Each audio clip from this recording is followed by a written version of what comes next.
একটু পর পার্লারের মেয়েরা এসে যাবে তোমাকে সাজাতে, তাই এখন একটু বিশ্রাম নাও। আমি একটু অনুষ্ঠানের দিকটা দেখে আসি। আল্লাহই জানে এরশাদ কি না কি করেছে। কথা মাথা নাড়িয়ে আয়াজের কথার পরিপ্রেক্ষিতে সায় জানালো। অন্যদিকে স্যার, আজ আপনার আয়াজ খানের রিসেপশনে যাওয়ার কথা ছিল। বিশাল বহুল বাড়ি, সেই বাড়িতে বড়লোকি ভাব যেন বাড়ির প্রতিটা কোনায় কোনায় ছড়িয়ে আছে। সেই বাড়ির একাংশে জুড়ে রয়েছে মিনি বার, যেখানে রয়েছে বিভিন্ন ব্র্যান্ডের মদ। সেই বারের চেয়ারে বসে আয়েশ করে মদ গিলছে বলিষ্ঠ শিল্পপতি জামশেদ চৌধুরী। জামশেদ চৌধুরীর বয়স 55-র কোঠায় এসে পৌঁছেছে, কিন্তু দেখতে এখনো বেশ যুবকদের মতো দেখায়। শরীরের গঠন দেখলে মনে হবে তার বয়স সবে 30-এর কোঠায় পা দিয়েছে। পরনে কালো শার্ট, প্যান্ট, কোট, পায়ে কালো শু, জিম করা শরীর। জামশেদ চৌধুরী মদের গ্লাসে হাত নিয়ে গ্লাসটা নাড়াতে নাড়াতে বলে উঠল, তোর কি আমাকে গাজনি ছবির আমির খান মনে হয় যে আগে সব বলে যাব? জামশেদ চৌধুরীর এহেন কথা শুনে তার পিয়ে হাসিব মাথা নিচু করে মিনমিন করে বলে উঠল, না না স্যার, আমি তা বোঝাতে চাইনি। আসলে এখন তো সন্ধ্যা 7টা বাজতে চললো, আর আপনি এখনও মদ খাচ্ছেন। তাই ভাবলাম এই অবস্থায় আপনি আয়াজ খানের রিসেপশনের অনুষ্ঠানে যাবেন কিভাবে। জামশেদ চৌধুরী বসা থেকে উঠে দাঁড়াতে দাঁড়াতে গম্ভীর কণ্ঠে শুধালেন, এমন 10-12 গ্লাস মদ খেলে এই জামশেদ চৌধুরী নিজের নিয়ন্ত্রণ হারায় না। আর আজ এমন জায়গায় যাচ্ছি যেখানে নিজেকে সামলে রাখা বেশ কঠিন হয়ে পড়বে। হয়তো খুন খারাপিও হয়ে যেতে পারে আমার দ্বারা। তাই তো নিজেকে শান্ত রাখার এটা শুধুই একটা প্রচেষ্টা। এই বলে জামশেদ চৌধুরী তটস্থ পায়ে চলে গেলেন নিজের ঘরের দিকে। মনে তার চলছে আগ্নেয়গিরি ফুটন্ত আগুন, মনে মনে কষে চলছে এক নোংরা খেলা। কানাডায় এখন সকাল 9টা। আরিয়ান তৈরি হয়ে বের হয়েছে তার হসপিটালের উদ্দেশ্যে। আজ তার হসপিটালের প্রথম দিন। পুরনো সকল স্মৃতি, সকল অভ্যাস ভুলে যাওয়ার প্রয়াস চালিয়ে তৈরি হচ্ছে নিজেকে নতুন করে গড়ে তোলার, যেই জীবনে সে ছাড়া অন্য কারো প্রবেশ নিষেধ। আরিয়ানের পরনে হসপিটালের ধূসর রঙের টপ ও প্যান্ট, গায়ে সাদা এপ্রন, হাতে রোলেক্সের ঘড়ি, পায়ে কালো স্লিকার জুতো, গলায় স্টেথোস্কোপ। আরিয়ানকে দেখতে পুরো প্রফেশন ডক্টর মনে হচ্ছে। আরিয়ান হসপিটালে পৌঁছে সর্বপ্রথম হসপিটালের ডক্টরের রুমে পৌঁছায়। সেখান থেকে তার সমস্ত কাজ শেষ করে তার নিজস্ব কেবিনে যায়। ভাই, আমাদের করণীয় কি এখন? আবরার আজ তার অফিসে যোগ দিয়েছে। এতদিন জাফর আলী খানের সকল ব্যবসার দায়িত্ব ছিলেন তার 3 ছেলে, কিন্তু আজ জাফর আলী খান সকলের সামনে আবরার এবং আহানকে ব্যবসার সকল দায়িত্ব সঁপে দেন। আবরার ও আহান স্ব-ইচ্ছায় সেই দায়িত্ব নিজ কাঁধে নিয়ে নেয়। আবরার আপাতত কিছু মাস রাজনীতি থেকে দূরে থাকার চিন্তা করেছে। নিজেকে আরেকটু যোগ্য বানিয়ে সে আবারও রাজনীতি শুরু করবে। তাই এতদিন সে ব্যবসা সামলানোর দায়িত্ব নিয়েছে। আহান আজ কথার রিসিপশনে গিয়েছে, তাই আবরার আজ একাই এসেছে অফিসে। আবরারদের কোম্পানির নাম খান গ্রুপ অফ ইন্ডাস্ট্রি।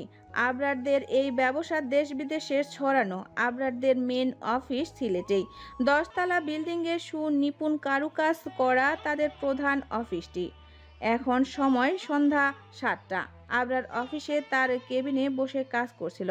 পরনে তার কালো প্যান্ট, সাদা শার্ট, শার্টের উপর কালো ব্লেজার, পায়ে কালো শু। আবরার মনোযোগ দিয়ে অফিসে কাজ করছিল। ঠিক তখনই মোর্শেদ আবরারের কেবিনে এসে উক্ত কথাটি বলে। আবরার হাতের ফাইলটা টেবিলে রেখে মোর্শেদের দিকে তাকালো। কিসের করণীয়? আবরারের এহেন গা ছাড়া কথা শুনে মোর্শেদ হতাশ হয়ে বলল, ভাই, জামশেদ চৌধুরী দেশে এসেছে, আর আজ আয়াজ ভাই জামশেদ চৌধুরীকে তার রিসিপশনের অনুষ্ঠানে আমন্ত্রণ জানিয়েছে। আবরার আগের মতোই গা ছাড়া ভাবে চেয়ারে হেলান দিয়ে বলে উঠল, হ্যাঁ তো? মোর্শেদের এবার বেশ বিরক্ত লাগছে। এত গুরুত্বপূর্ণ ব্যাপারটা আবরারের কাছে কোনো মূল্যই নেই। ভাই, আপনি বুঝতেছেন না আমি কি বোঝাতে চাচ্ছি। অবশ্যই আমি বুঝতে পারছি তুই কি বোঝাতে চাচ্ছিস। তো এটাই তো বোঝাতে চাচ্ছিস যে তোর বিয়ের বয়স হয়ে গেছে, তাই তোর বিয়ে করা দরকার, তাই তো? আবরারের এহেন কথা শুনে মোর্শেদ বোকা বনে গেল। সে কল্পনাও করেনি আবরার এই সময় তাকে এইসব বলবে। মোর্শেদ আবরারের উদ্দেশ্যে কিছু বলতে নিবে, তার আগে আবরার বলে উঠল, আচ্ছা আচ্ছা, বুঝছি আমি। তুই চিন্তা করিস না, আমি তোর জন্য মেয়ে দেখবো না। এবার তুই আসতে পারিস, আমার এখন অনেক কাজ। এই বলে আবরার মোর্শেদকে পাত্তা না দিয়ে আবারও কাজে মনোযোগ দিল। মোর্শেদ বুঝতে পারলো আবরার এখন তার কথা শুনবে না, তাই সে আবরারের কেবিন থেকে চলে গেল। মোর্শেদ চলে যেতেই আবরার হাত থেকে ফাইলটা টেবিলে রেখে বাঁকা হেসে বলল, জামশেদ চৌধুরী জেনে বুঝে বাঘের গুহায় ঢুকছে, এতে আমার করণীয় কি? কেউ সেধে সেধে নিজের মৃত্যু কামনা করলে কি তাকে আটকে রাখা যায়? রাত ৮টা। আয়েজের বাড়িটা আজ নববধূর মতো সেজে উঠেছে, আর সাজবেই না কেন।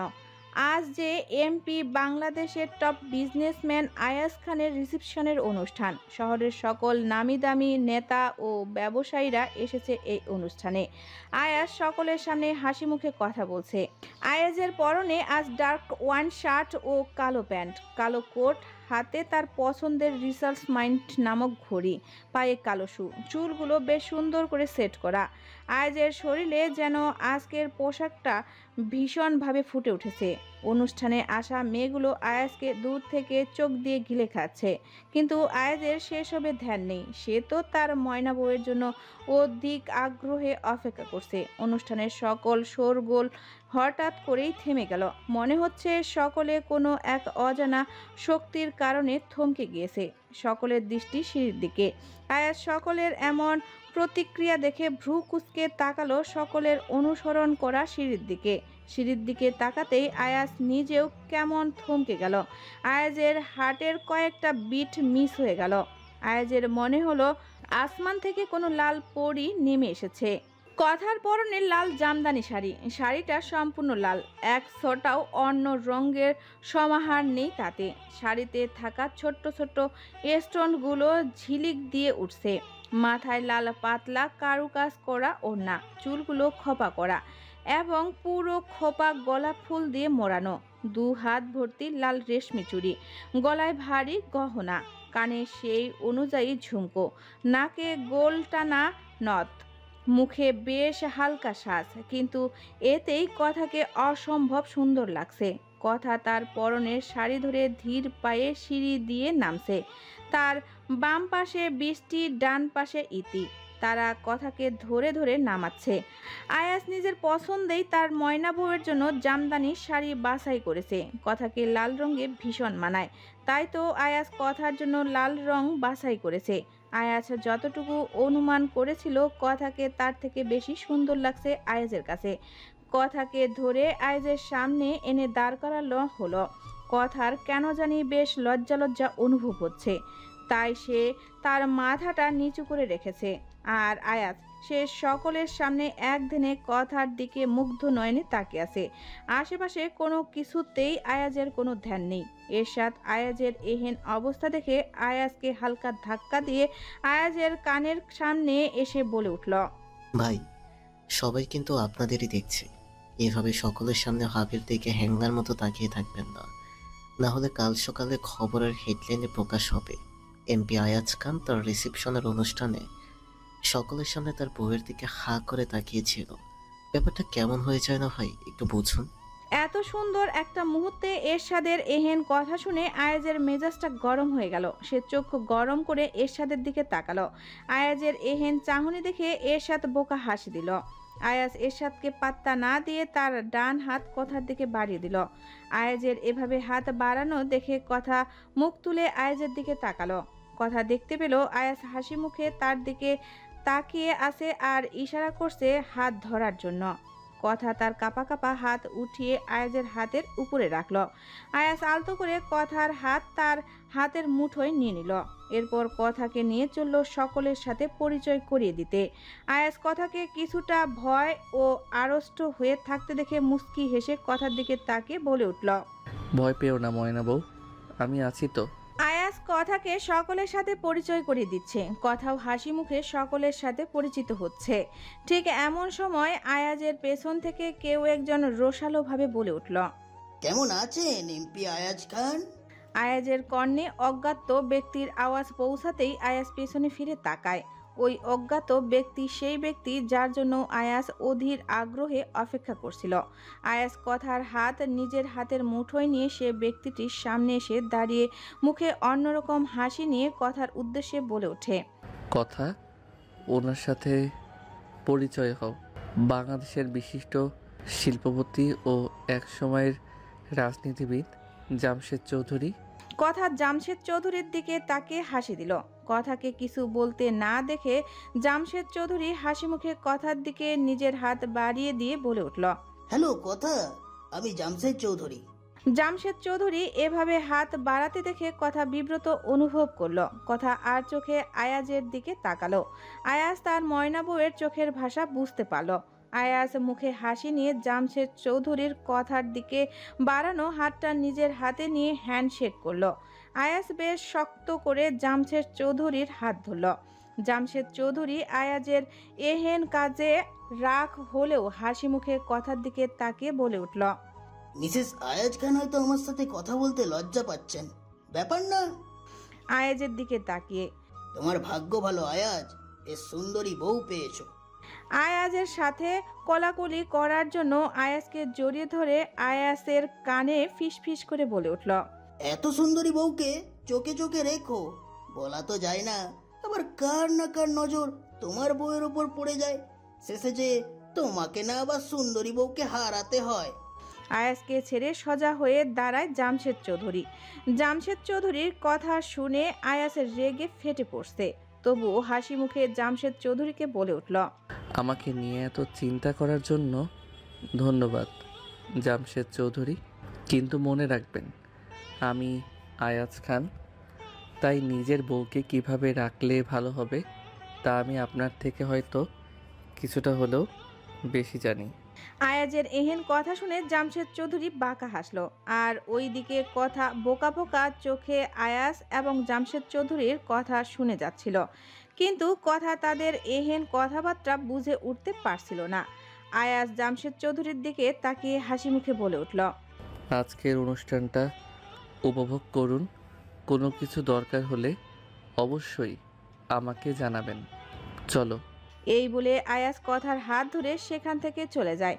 জামশেদ চৌধুরী আয়াজের চলে যাওয়ার পানে তাকিয়ে বাঁকা হেসে বলে উঠল, আমার যেটা দরকার সেটা শুধুমাত্র তুমিই দিতে পারবে আয়াজ খান, আর তুমি না দিতে চাইলেও এই জামশেদ চৌধুরী ঠিকই তা ছিনিয়ে নিবে। রিসেপশনের অনুষ্ঠানটা সারাটা সময় আয়াজ কথার হাত নিজের হাতের মুঠোয় নিয়ে শক্ত করে ধরেছিল। মনে হচ্ছিল কথাকে ছেড়ে দিলেই আয়াজ কথাকে হারিয়ে ফেলবে। এক সেকেন্ডের জন্য আয়াজ কথার থেকে দূরে যায়নি। কথার এতে বেশ রাগ হয়। এত মিডিয়া, এত লোকের সামনে আয়াজের এভাবে নির্লজ্জের মতো কাজে কথা বেশ লজ্জা পেয়েছে। কেউ তো ফিসফিস করে নিজেদের মতো বলাবলিও করছিল, আয়াজ খান বউ পাগল। কথা সেসব কথা শুনেছে, সে বেশ লজ্জা নিয়ে আয়াজ খানকে ইশারা করেছে, আমার হাতটা ছেড়ে দিন। আপনার এই কাজে সকলে কি বলছে জানেন? কি বলছে? বলছে এমপি আয়াজ খান নাকি বউ পাগল। কথার ইশারা বুঝতে পেরে আয়াজ গা দুলিয়ে হাসে। কথা আয়াজের হাসির কারণ বুঝতে পারল না। সে কি এমন বলছে যার জন্য আয়াজ এভাবে হাসছে? কথা আয়াজকে ইশারা করে, হাসছেন কেন? হাসছি আমার ময়না বউয়ের কথা শুনে। আমি কি হাসির কিছু বললাম? বলনি না তো। ও তাহলে থাক। না থাকবে না, বলুন কেন হাসলেন? আয়াজ তার মুখটা কথার কানের কাছে নিয়ে ফিসফিসিয়ে বলে উঠল, আমি যে বউ পাগল তা সবাই কত দ্রুত বুঝে গেল, কিন্তু আফসোস আমার ময়না বউটা সেটা বুঝে উঠতে পারল না। আয়াজ এভাবে কথা বলায় কথা বেশ লজ্জা পায়। লজ্জা নিয়েই কথা আয়াজকে ইশারা করে, দূরে সরুন, লোকজন আমাদের দিকেই তাকিয়ে আছে। কি ভাবছে তারা আপনাকে বলুন তো? ভাবছে আয়াজ খান তার বউকে চোখে চোখে হারায়। বউ ছাড়া আয়াজ খান উন্মাদ পাগল। বউ ছাড়া আয়াজ খানের নিঃশ্বাস নিতেও কষ্ট হয়। এক কথায় সকলের ভাষায় উন্মাদ বউ পাগল যাকে বলে। আয়াজের এমন বেফাস কথাবার্তা শুনে কথার মনে হচ্ছে মাটির ভেতরে ঢুকে যেতে। আগে আয়াজ খানের সাথে বর্তমান আয়াজ খানের কোনো মিল খুঁজে পাচ্ছে না সে। অনুষ্ঠানের কথাকে এভাবে ইশারায় কথা বলতে দেখে মিডিয়ার লোকসহ বেশ অনেকজন এই সম্পর্কে জিজ্ঞেস করেছিল আয়াজকে। কেউ তো বলেছিল আয়াজ খানের মতো একটা মানুষ বোবা মেয়েকে কেন বিয়ে করেছে। সেই সব প্রশ্ন শুনে কথা বেশ বিব্রত হয়। ছোটবেলা থেকে এইসব প্রশ্নের সম্মুখীন হতে হবে দেখে কথা কোথাও যেত না। আজও তাই শুনতে হলো তাকে। ঠিকই তো বলছে সবাই, আয়াজ খান সব দিক থেকে নিখুঁত, কোনো খুঁত নেই তার মাঝে। আর সে কিনা কথার মতো একজনকে বিয়ে করলো। কথার বেশ অস্বস্তি লাগছিল এগুলো শুনে এবং ভেবে, কিন্তু আয়াজ খান তার ময়না বউকে কারো কাছে ছোট হতে দেয়নি। সে সকলের উদ্দেশ্যে বলে উঠল, আমার বউ যেমনই হোক সে আমার বউ, আপনাদের তা নিয়ে বিশ্লেষণ করতে হবে না। আমি এখানে আপনাদের মতামত জানতে না, আমাদের বিয়ের রিসিপশনের অনুষ্ঠানে আমন্ত্রণ জানিয়েছি। আর একটা কথা মনের মাঝে গেঁথে নিন, আয়াজ খানের বউ অনন্য, নিখুঁত। সে আমার কাছে জান্নাতের হুর। তাই আশা করছি আজকের পর থেকে আমার বউকে নিয়ে কারো মাথা ব্যথা থাকবে না। আয়াজ কথার হাত নিজের হাতের মুঠোয় নিয়ে কথাগুলো সকলের উদ্দেশ্যে বলেছিল। আর কথা অশ্রু চোখে আয়াজের দিকে তাকিয়েছিল। কথার জীবনে আজ এই প্রথমবার কেউ তার হয়ে তার অপমানের জবাব দিয়েছে। আয়াজ কি সত্যি কথাকে এই অবস্থায় মেনে নিয়েছে? রাত 9টা, নিস্তব্ধ রজনী। কথা আয়াজের বুকে মাথা রেখে শুয়ে আছে, আর আয়াজ কথাকে বেশ শক্ত করে জড়িয়ে ধরে ঘুমিয়ে আছে। কিন্তু ঘুম নেই কথার চোখে। মনে তার চলছে কত শত ভাবনা। কথা ভেবে পায় না জীবন তাকে কথা থেকে কথায় নিয়ে যাচ্ছে। আজ অনুষ্ঠানের সমস্ত সময় আয়াজ কথাকে আগলে রেখেছিল, ঢাল হয়ে কথার সামনে দাঁড়িয়েছিল, কথার যত্ন করছে। এমন একটা মানুষের জন্যই তো কথা কত শত রাত কেঁদে ভাসিয়েছিল। সৃষ্টিকর্তার কাছে সেজদায় পড়ে কত কান্নাকাটি করেছিল। হয়তো সৃষ্টিকর্তা কথার হাহাকারগুলো শুনতে পেরেছিল, তাই হয়তো কথা আজ আয়াজকে পেয়েছে। কথার এখনো মনে আছে ও বাড়িতে ছোট থেকেই সকলের কত তিরস্কারের শিকার হয়েছিল সে। কত মানুষ কত নোংরা কথা বলেছিল তার এবং তার মায়ের নামে। কত শত অত্যাচার সে সয়ে গিয়েছে।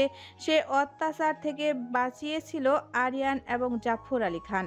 জাফর আলী খান বাড়িতে বেশি থাকতেন না, ব্যবসার কাজে এদিকে ওদিকে ছুটতে হতো তাকে। কিন্তু আরিয়ান কথার সাথে সবসময় থাকতো। সবসময় কথার মন ভালো করার সঙ্গী ছিল আরিয়ান। কথা আরিয়ানকে তার মনের সকল কষ্টের কথা বলতো। বলতে গেলে আরিয়ান ছিল কথার জীবনের ডায়েরি। কিন্তু আরিয়ান কখনোই কথার প্রতি করা অত্যাচারের বিরুদ্ধে রুখে দাঁড়ায়নি। হয়তো পেরে উঠতো না তার পরিবারের সাথে, কিন্তু আয়াজ সে কারো তোয়াক্কা করে না। কথা এ দুদিনে বুঝতে পেরেছে আয়াজের কাছে কথা সবচেয়ে বেশি নিরাপদ। আয়াজ এমন একজন মানুষ যার কাছে কথা নিজের আশ্রয় খুঁজে পায়। কথার মনে আয়াজের জন্য বেশ সম্মান, কারণ আয়াজের জন্যই কথা সেই জাহান্নাম থেকে বের হয়ে আসতে পেয়েছে প্রাণ খুলে বাঁচতে, পেয়েছে একটা যত্নশীল মানুষ যার কাছে কথা বেশ দামি। কথা আপন মনে এগুলো ভেবে আয়াজের বুক থেকে মাথাটা হালকা উঁচিয়ে আয়াজের ঘুমন্ত মুখ পানে তাকালো। আয়াজকে ঘুমন্ত অবস্থায় কথার বেশ লাগে দেখতে। কথা আয়াজের বুকে থুতনি রেখে অপলক দৃষ্টিতে তাকিয়ে আছে আয়াজের মুখ পানে। আয়াজের মুখ পানে তাকিয়ে কথা ভাবছে, জীবনটাকে কি আরেকটা সুযোগ দিব? মনটা কি আবার আরেকজনকে দিব? সে কি আবরার ভাইয়ার মতো আমার মন নিয়ে খেলা করবে, নাকি খুব যত্ন করে আমাকে তার মনের মাঝে লুকিয়ে রাখবে? আচ্ছা, আমি যদি তাকে ভালোবাসার চেষ্টা করি, পারবো তাকে ভালোবাসতে? পারবো আমার মনে তার নাম গেঁথে নিতে? আচ্ছা, একটু চেষ্টা করে দেখি না, যে মানুষটা আমার জন্য এত কিছু করছে, বিনিময়ে আমি তো এতটুকু করতেই পারি। কথা এসব ভেবে মনে মনে ঠিক করে নিল এখন থেকে আয়াজকে ভালোবাসার চেষ্টা করবে, আয়াজকে বোঝার চেষ্টা করবে, আয়াজের সম্পর্কে জানতে চেষ্টা করবে। কথা এসব ভেবেই নিজের অজান্তেই আয়াজের গালে হাত রাখলো। চাপ দাড়িতে আয়াজকে বেশ লাগে কথার কাছে। কথা আয়াজের গালে কিছুক্ষণ হাত বুলিয়ে একটা দীর্ঘশ্বাস ছেড়ে আয়াজের বুকে মাথা রেখে পরম আবেশে চোখ দুটো বন্ধ করে নিল। আর ভেবে নিল কাল সকাল থেকে এক নতুন কথার জন্ম হবে। সে শুধু আর শুধুমাত্র আয়াজের হবে। কথার এসব কাজ, এসব ভাবনা আয়াজ জানতে পারল না জানতে যে তার বুকে কেউ শান্তি খুঁজে নিয়েছে। নতুন সকাল, নতুন কিছু সূচনা। সকাল আসলে কেবল সময় নয়, সকাল মানে সম্ভাবনা, সকাল মানে পুনর্জন্ম, সকাল মানে সেই নীরব শব্দ যা অন্ধকারকে আলোর কাছে হেরে যেতে শেখায়। প্রতিটি সকালই একটি নতুন সুযোগ, কিন্তু আজকের সকালটা কথার জন্য যেন কিছুর শেষ আর শুরুর মাঝে এক অদ্ভুত সংলাপ। কথা সকালে উঠে গোসল সেরে কাজে লেগে পড়েছে। কথা সার্ভেন্টদের থেকে জেনে নেয় আয়াজ কি কি খেতে পছন্দ করে। কথা সেই অনুযায়ী খাবার রান্না শুরু করে। কথা আয়াজের জন্য লুচি, আলুর দম, বুটের ডাল দিয়ে মাংস, রুটি ও পায়েস রান্না করেছে। কথার রান্না প্রায় শেষের দিকে, এখন শুধু রুটি ভাজা বাকি। কথা বেশ ভালো রান্না পারে, তাই তো বেশ সহজেই সব কিছু তৈরি করে ফেলেছে। কথা শাড়ির আঁচল কোমরে গুজে পাক্কা গিন্নির মতো আপন মনে তাওয়াতে রুটি সেকছিল, আর তখনই কেউ হুট করে পেছন থেকে কথার কোমর জড়িয়ে ধরে। হুট করে এভাবে জড়িয়ে ধরাতে কথা কিছুটা হকচকিয়ে যায়। কথা নিজের ঘাড়ে কারো গরম নিঃশ্বাসের অস্তিত্ব পায়। এত সকালে রান্নাঘরে কি করছো ময়না বউ? আয়াজের ঘুম জড়ানো কণ্ঠ কথার কানে বাজলো। কথা বুঝতে পারলো কথাকে জড়িয়ে ধরা মানুষটা আয়াজ। আয়াজের এহেন স্পর্শে কথা কেঁপে উঠেছে। কথা কাপা কাপা হাতে আয়াজকে সামনে থেকে ইশারা করলো। এত সকাল কোথায়? এখন প্রায় 8টা বাজতে চললো, আর আমি সকলের জন্য সকালে নাস্তা বানাচ্ছিলাম। আয়াজ কথার ইশারা বুঝতে পেরে কথাকে আরো নিবিড়ভাবে জড়িয়ে ধরে আগের মতোই বলে উঠল, বাহ, তাই নাকি? আমার বউয়ের কত গুণ! উফ আয়াস, তুই কত ভাগ্যবান রে, এত গুণী বউ পেয়েছিস জীবনে। আর কি লাগে? কথা পড়েছে মহা ঝামেলায়। একে তো আয়াজের এই স্পর্শ, তার উপর এহেন বেফাস কথাবার্তা। কথা আয়াজকে ইশারা করলো। ছাড়ুন আমাকে, রান্না করছি তো। আয়াজ কথার ইশারা বুঝতে পেরে গা ছাড়া ভাবে বলে উঠল, করো রান্না। আমি কি তোমাকে ধরে রেখেছি? আমি আমার কাজ করছি, তুমি তোমার কাজ করো। কথা খুব ভালোভাবেই বুঝতে পেরেছে এই লোক তাকে এত সহজে ছেড়ে দেবে না। অগত্যা আর কি করার, কথা ওই অবস্থাতেই সব কাজ করছে। বেলা 11টা, সকালের নাস্তা শেষ। আহান, ইতি, মাহিবা, সাহিল, ইমন, বৃষ্টি সবাই জমিদার বাড়ি চলে গিয়েছে।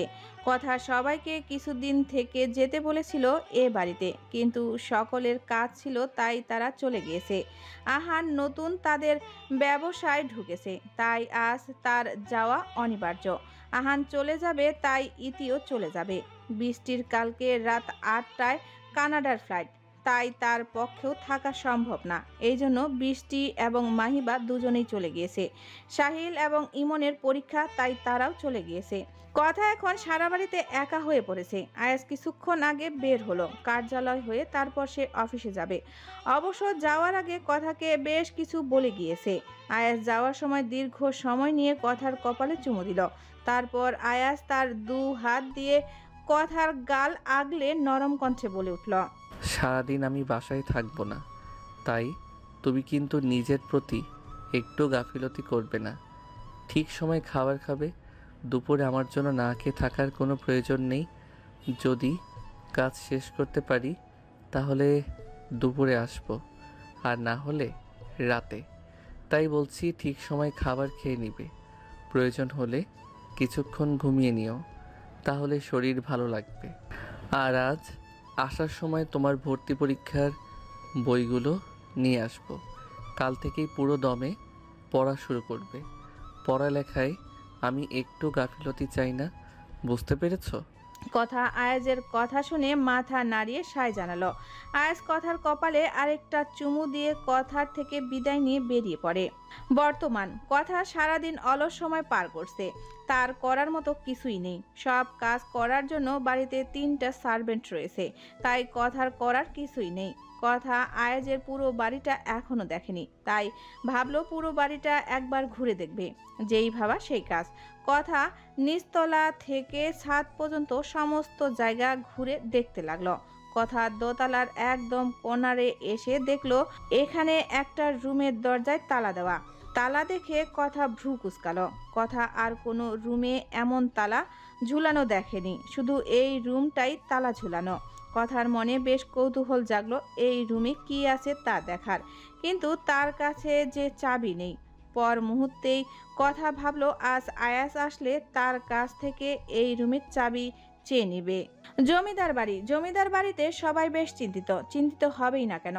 আরিয়ান যে এখনো তাদের ফোন দেয়নি, জানায়নি সে ঠিকমতো পৌঁছেছে কিনা। জাফর আলী খান তার আদরের নাতির চিন্তায় খাওয়া দাওয়া বন্ধ করে দিয়েছে। জাফর আলী খানের কাছে তার প্রতিটা নাতি নাতনি বেশ আদরের। আরিয়ানের মা রাইমা খান নিজের রুমে বসে বিলাপ করে যাচ্ছে। তার পাশে বসে তার ছোট বোন আফসানা খান সান্ত্বনা দিয়ে যাচ্ছে। আর বাড়ির মেজগিন্নি তার এইসবে কোনো মাথা ব্যথা নেই। সে সকলের জন্য দুপুরের খাবার রান্নায় ব্যস্ত। তিনি সেই প্রথম থেকেই রাইমা খান এবং আফসানা খানকে সহ্য করতে পারে না। হয়তো তারও কোনো কারণ রয়েছে, তাই তাদের দুজনের সাথে তার তেমন কোনো সখ্যতা গড়ে ওঠেনি। অন্যদিকে আয়াস তার অফিস রুমে বসে কারোর সাথে কথা বলছে। তুই কি নিশ্চিত জামশেদ চৌধুরীর বিয়ে টাকার জন্য আমাদের এই কাজে রাজি হবে? ফোনের ওপাশের ব্যক্তি। আরে হ্যাঁ, আমি নিশ্চিত। তুই জানিস আমি নিশ্চিত না হয়ে কোনো কাজ করি না। হ্যাঁ, তা জানি। আচ্ছা শোন, জামশেদ চৌধুরীর আড়ালে কাল ওই বেটাকে আমাদের মৃত্যুপথ কুঠিতে নিয়ে আয়। এক কাজ করিস, আজ রাতে ওই বেটাকে ওর বাড়ি থেকে ধরে আন। কাল সকালে না হয় আমি আর তুই মিলে সেখানে যাব। ঠিক বলেছিস। তাহলে আমাদের কিন্তু খুব সকাল সকাল বের হতে হবে, যেন এই জামশেদ কুকুরের নজরে আমরা না পড়ি। শালা এমনভাবে আমাদের পিছনে লোক লাগিয়েছে, মনে হচ্ছে আমরা কোনো ভিআইপি পার্সন। ওপাশের ব্যক্তির কথা শুনে আয়াস বেশ শব্দ করে হেসে দেয়। যা বলেছিস, জামশেদ চৌধুরীর জন্য আমরা দুই বন্ধু ভিআইপি থেকে কম না। আচ্ছা এখন রাখ, বাসায় যাব আমি। আমার বউটা আমার জন্য অপেক্ষা করছে। ইস, কি বউ করছিস শালা? শালা তোর বিয়ে দেওয়া উচিত ছিল না। দেখ, অন্য সব বিষয় নিয়ে যা বলার বল, কিন্তু বিয়ে আর বউ নিয়ে খোটা দিবি না। আমার ময়না বউকে নিজের করে পাওয়ার জন্য কত কাঠ পোড়াতে হয়েছে তা জানিস না? হ্যাঁ ভাই জানি, কিন্তু তুই এটা ভুলিস না, আমার জন্যই তোর বউ এতদিন সিঙ্গেল ছিল। নাহলে কবে আরিয়ান তোর বউ নিয়ে পালিয়ে যেত আল্লাহ জানে। শালা তোর জন্য আমি আমার ছোট ভাইয়ের কাছে কত খারাপ হয়েছে জানিস। ব্যাটা আমার সাথে এখন তেমন ভাবে কথাই বলে না। আরিয়ান ভাই মনে হয় তোর একার হয়, আমার হয় না। ওইটা নিয়ে তুই চিন্তা করিস না। সব ঠিকঠাক হলে ওকে আমি বুঝিয়ে বলবো। আশা রাখছি ও বুঝবে। আর ওর জন্য এত চিন্তা করিস না। ওর জন্য বৃষ্টি আছে, শুনলাম বৃষ্টিও নাকি কানাডায় যাচ্ছে। হ্যাঁ আমিও তাই শুনলাম। যাক ভালো হয়েছে, যাচ্ছে। এবার মনে হয় ওদের মধ্যে কিছু একটা হয়ে যাবে। হয়ে গেলেই ভালো। আচ্ছা আমি এখন রাখি, 3টে বেজে গেছে। আমি নিশ্চিত আমার ময়না বউ আমার জন্য না খেয়ে আছে। তুইও যা, নূপুর কি করছে দেখ গিয়ে। আর সাবধান, আমার বোনটাকে কষ্ট দিবি না বলে দিলাম। আমার ঘরে কয়টা মাথা যে তোর পাতানো বোনকে কষ্ট দিব? আচ্ছা এখন রাখি, আমিও বাসায় যাই। এই বলে ওপাশের ব্যক্তি অর্থাৎ আবরার ফোন রেখে দিল। আর আয়াজও চলল নিজের বাড়ির উদ্দেশ্যে। দুপুর 3:30। আয়াজ বারণ করা সত্ত্বেও কথা আয়াজের জন্য না খেয়ে বসে আছে। কথা খাবার টেবিলে মাথা রেখে নিচু হয়ে বসেছিল। আর তখনই বাড়ির কলিং বেল বেজে ওঠে। কলিং বেলের আওয়াজে কথা বুঝতে পারল আয়াজ এসেছে। কথা দৌড়ে গিয়ে দরজা খুলে দিল। দরজা খুলে যাওয়ার সাথে সাথে আয়াসে দেখতে পেল কথা হাসি মুখে দরজার সামনে দাঁড়িয়ে আছে। কথার হাসি মুখ দেখে আয়াজের সারাদিনের সকল ক্লান্ত এক নিমিষেই দূর হয়ে গেল। কথা দরজার সামনে থেকে সরে দাঁড়ালো। আয়াস বাড়িতে প্রবেশ করলো। আয়াস ড্রয়িং রুমের সোফায় গা এলিয়ে বসে এক হাত দিয়ে গলায় বাঁধা টাই খুলল। আর তখনই কথা আয়াজের সামনে শরবতের গ্লাস ধরল। আয়াজ হাসি মুখে কথার কাছ থেকে গ্লাসটা নিয়ে এক নিমিষে শরবতটুকু গলদ্ধারণ করল। আয়াজ শরবতের গ্লাসটা কথাকে ধরিয়ে দিয়ে জিজ্ঞেস করল, সারাদিন কেমন কাটলো আমার ময়না বউয়ের? কথা ইশারায় আয়াজকে বুঝালো। কেমন আর কাটবে, সারাদিন বাসায় বসে বসে একঘেয়েমি লেগেছে। আয়াজ কথার ইশারা বুঝতে পেরে মুচকি হাসি দেয়। খাবার খেয়েছো? কথা আয়াজের কথার পরিপ্রেক্ষিতে মাথা নাড়িয়ে বুঝায় সে খায়নি। আয়াজ জানতো সে না আসা পর্যন্ত কথা খাবে না। আয়াজ বসা থেকে উঠে দাঁড়াতে দাঁড়াতে কথার উদ্দেশ্যে বলে উঠল, আমি ফ্রেশ হয়ে আসি, তুমি খাবার তৈরি করো, এসে একসাথে খাবনি। কথা আয়াজের কথায় মাথা নাড়িয়ে সায় জানালো। আয়াজ চলে যায় তার রুমে ফ্রেশ হতে, আর কথা চলে যায় খাবার তৈরি করতে। বেশ কিছুক্ষণ পর আয়াজ ফ্রেশ হয়ে সিঁড়ি দিয়ে নিচে নামতে থাকে। পরনে তার অফিসের জামা কাপড় আছে। আয়াজ খাবার খেয়ে আবারও অফিসে চলে যাবে। সে তো এসেছিল তার ময়না বউয়ের সাথে একসাথে খাবার খেতে। আয়াজ খাবার টেবিলের সামনে এসে দেখতে পেল কথার টেবিলে খাবার সাজিয়ে চেয়ারের পাশে দাঁড়িয়ে আছে। আয়াজ কথাকে ইশারা করে চেয়ারে বসতে।